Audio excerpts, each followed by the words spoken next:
The programs written in the previous videos used a single memory section. This was the .text section, which was used for storing instructions. The .bss and .ro data sections, which are used for storing data, will be introduced in this video along with the RISC-V instructions for loading and storing data. RO data is short for read-only data section. This section is used to hold data that does not change throughout the entire time that a program is running, such as constants and string literals. The RO data section typically appears directly after the .text section in a program. For firmware programs, both the .text and .ro data sections are both physically located on the read-only memory chip of the motherboard. If we want to add a read-only data section to our program, we can do that using the RO data section identifier. Now, everything that happens after this line will automatically be included in the RO data section. If we want to add a 4-byte constant, we can use the .word directive and then provide a value for that constant. If we build our program, we can now see that we have that constant in our read-only data section. You'll notice that we're using the RO data section identifier to let us know that everything that comes after it is included in the read-only data section, but we're not doing that for the .text section. And that's because the assembler automatically assumes that you used the .text directive at the beginning of your program if you did not explicitly include it. If we want to include a 2-byte constant, we can add that to our RO data section using the half-word directive. When we build our program, we can see that we have our 2-byte value here directly after the 4-byte value that we originally added. If we want to add another half-word, we can do so. And when we build it, we see that that half-word shows up again right after the 5566 of the first half-word that we added. In RISC-V, word is always going to refer to 4 bytes, and half or half-word will always refer to 2 bytes. If we want to add a single byte value, we can use the byte directive. If we want to add multiple bytes, we can see that they all appear in memory one after the other. Now you might be wondering why some of this data seems to be showing up in the reverse order of what you would normally expect. To understand why this is, let's think about how a 32-bit integer would be represented in memory. Since 32 bits is 4 bytes, we can see here that we have AA in 1 byte, BB in 1 byte, CC in 1 byte, and DD in 1 byte. RISC-V and many other architectures use little endian format for storing multi-byte integers in memory. This means that the least significant byte is stored at the first memory address, the next most significant byte is stored at the next address, and so on. And so what we see here is that the number appears in reverse order if we read top to bottom in a view of the memory where we show 1 byte of memory on every line. If we write our bytes 4 bytes per row, we can see this produces a situation where the bytes that we see in the hexadecimal view are opposite of what they appear in the number if we were to write it standalone by itself. To address this issue, the memory view shows the bytes in reverse order. So address B0000000 refers to the position of this byte right here. If we add 1 to this address right here, that would be this byte. If we add 2 to this address, that would be this byte, and if we add 3 to this address, that would be this byte here. If we have a large block of data shown in the memory view, this means that if we want to think about where those bytes are located in byte order, we would have to read from right to left, then down to the next row, then right to left, and so we must read the bytes in this pattern, which is the opposite of what you might otherwise expect. If we return now to our example, we can see that all the values that we defined here have been placed in order in memory. So we see that this 4-byte value gets placed first, the 5-6 gets placed next in memory here, the 7-8 gets placed next in memory here, and then the A, B, C, D get placed in order, A, B, C, D, again reading from right to left. One thing to note is that the .word directive will always reserve 4 bytes for a value, even if it doesn't need 4 bytes in order to represent that value. And so when we build the program, we can see that there's 4 bytes that have been reserved, even though only 1 byte is necessary to hold this value. We can add labels in the read-only data section, just like we did with the text section, and we can see those addresses show up over here in the memory view. I prefer to write labels and data on the same line, but it's also okay to write the label above the directive that declares whatever your constant value is. Most labels that you create will refer to an address which is a multiple of 4, but in situations like this, where we have a label such as y here, which does not refer to an address which is a multiple of 4, in this case it's referring to B0000009, it'll show up on the side here with an asterisk next to it, just to give you a heads up that it's not aligned to a multiple of 4.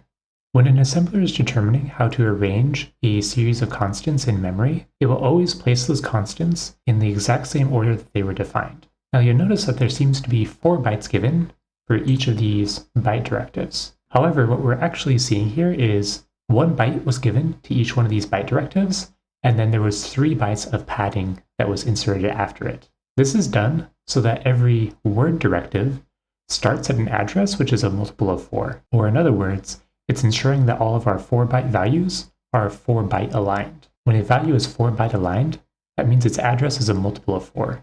It is possible to have data which is not 4-byte aligned.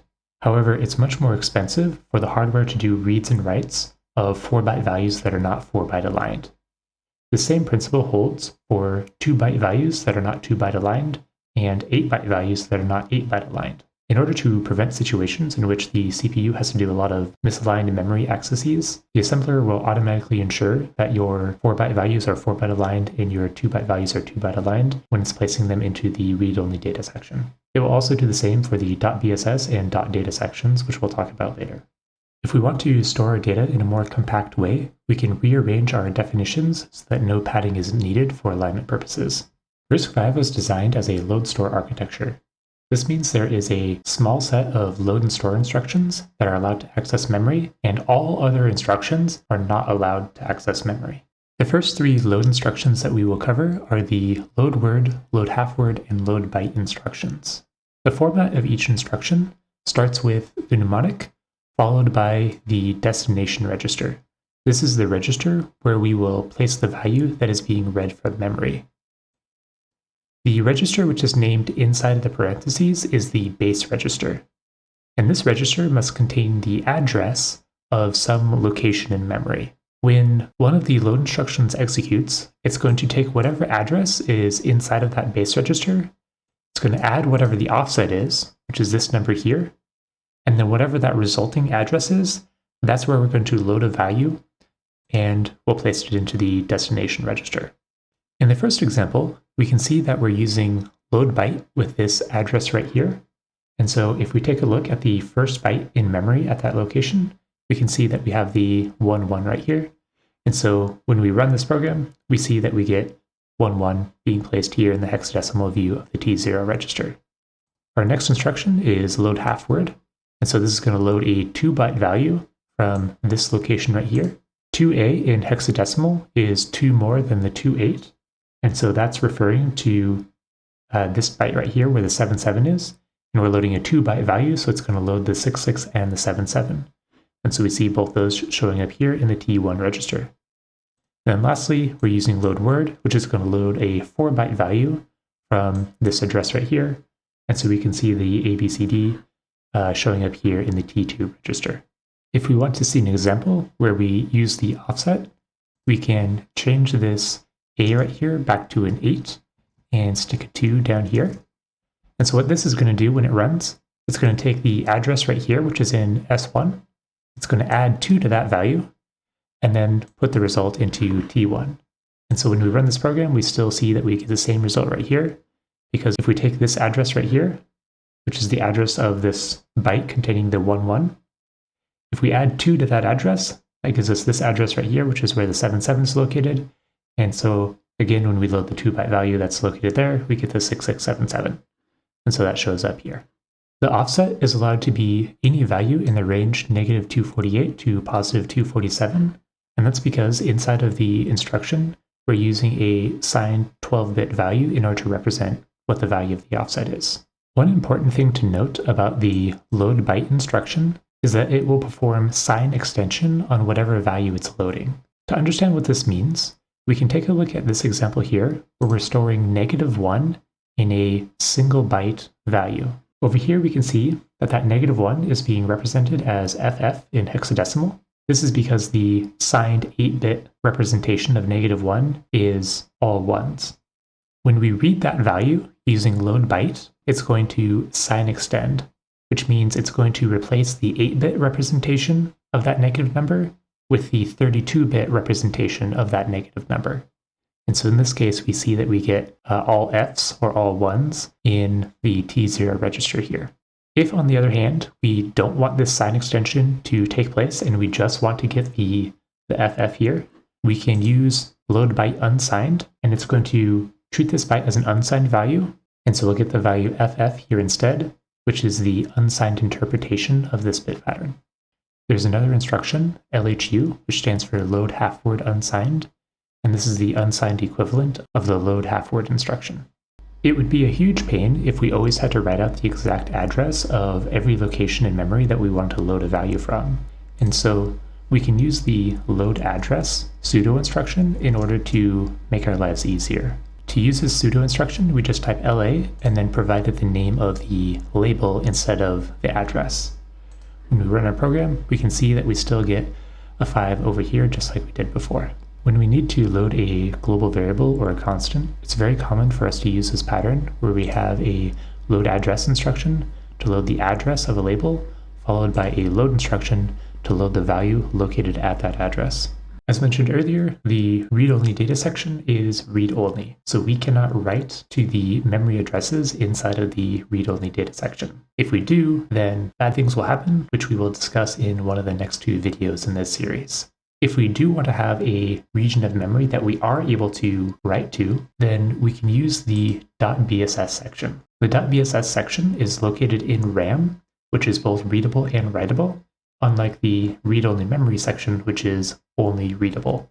BSS stands for block started by symbol, which is a name that we still use for historical reasons, but doesn't have any meaningful semantic value. A better name for this section would be the uninitialized data section. In contrast to the read-only data section, which is initialized with the actual values of all the constants inside of it, the .bss section contains uninitialized data. And so the initial values inside of this memory region when your computer boots up is going to contain a bunch of junk data or zeros. In practice, you will always want to assume that the BSS section is filled with junk data when your program starts. We can create a BSS section the same way that we created an RO data section. We just write the name of the section, and then everything that comes after that will automatically be included in that section. We can use labels and the .word, .half, and .byte directives just like we did before. The only difference is that we will not include an initial value with the data that we're declaring here. When we build our program, we can see that we have a BSS section, which is now visible in the top of our memory view. Now that we have a location in memory where we can write values to, we can create a program that uses store instructions. This program has 3 parts. First, we load the values for x and y, then we compute the sum, and now we're going to store the results. The store word, store half, and store byte instructions work the exact same way as the load instructions, except in the opposite direction. When we run this program, we can see we get a sum of 11, which is stored right here in the BSS section. The only other difference between the load and store instructions is that there's no signed and unsigned version of the store byte and store half instructions. The store instructions will always just truncate the value to be 1 byte or 2 bytes for store byte or store half word. So far, we have talked about 2 sections for storing data, .ro data and .bss. .ro data is used for storing constants and string literals. These are values that have an initial value when our program first starts running, but they're not writable, so they stay the same throughout the entire lifetime of our program. On the other hand, the BSS section contains uninitialized values. So when the computer first powers on, it's going to be filled with junk data or zeros, but we have the ability to write to the values in this section to change what their value is. In the bottom right corner, we have a data section which would be uninitialized but not writable. In this case, the initial value would be a bunch of junk data, and we can't change it, and so it's going to contain junk data for the entire lifetime of our program, which would be useless to us, and so we never actually use a section that has these 2 properties. In the fourth corner, we have a data section which is initialized and writable. And so this would be where we would want to store things like global variables that have an initial value that might change over time. So this section is called the .data section. The .data section is very common in programs that are running on an operating system. However, for firmware programs, a .data section entails some extra complexities, which we will learn about in future videos. Here's another table which summarizes the properties of the different sections that we've talked about so far. All 4 of the sections are readable, and you'll notice that the only sections that are writable are the sections that are located in RAM. The text section is executable because that's where the instructions for our program are located. I also wanted to give you a heads up that you may sometimes see that a read-only data section is marked as being executable.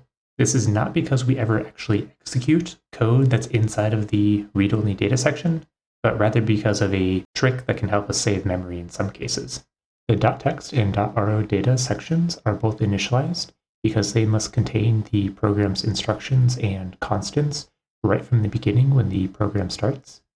The .bss section is not initialized because it's located in RAM and is filled with junk data as soon as the computer powers on.